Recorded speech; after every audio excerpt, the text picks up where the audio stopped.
مولا محمد یعقوب مجاهد ویلي چې له نړۍ سره د اسلامي او ملي ارزښتونو خلاف تعامل نه کوو. سلام، وخت بخیر. که غواړئ په بشپړه توګه معلومات ترلاسه کړئ نو ویډیو راسره تر پایه وګورئ. د طالبانو د حکومت دفاع وزارت سرپرست مولا محمد یعقوب مجاهد وایي چې دوی له نړۍ سره داسې تعامل نه غواړي چې استقلال یې تر پوښتنې لاندې راشي. ښاغلي مجاهد نن جمعه د زمري په 28مه د افغانستان د خپلواکۍ بیرته اخیستلو د 103مې کلیزې په مناسبت ویلي چې د خپلې عقیدې او ملي ګټو خلاف د هیڅ چا غوښتنې نه مني او د اسلامي اصولو خلاف تعامل نه کوي.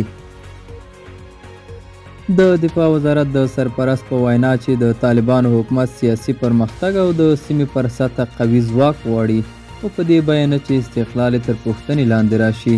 ښاغلي مجاهد په افغانستان کې اوسني اقتصادي او بشري بحران ته په اشارې ویلي چې د دغه هیواد اوسیدونکي باید د شته مادي ستونزو په اړه وارخطا نه شي او ډاډ یې ورکړی چې د طالبانو حکومت به له موجوده مشکلاتو ژر راوځي. محمد یعقوب مجاهد ټینګار کړی چې هیڅ چاته به موقع ورنه کړي چې د افغانستان خلک د خپلو موخو لپاره په بېلابېلو نومونو وجنګوي.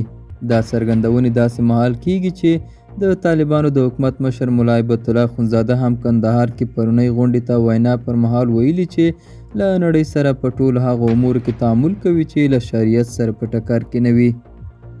دا و زموږ نننۍ چمتو شوې ویډیو. تر بیا ښه وخت، ښې چارې.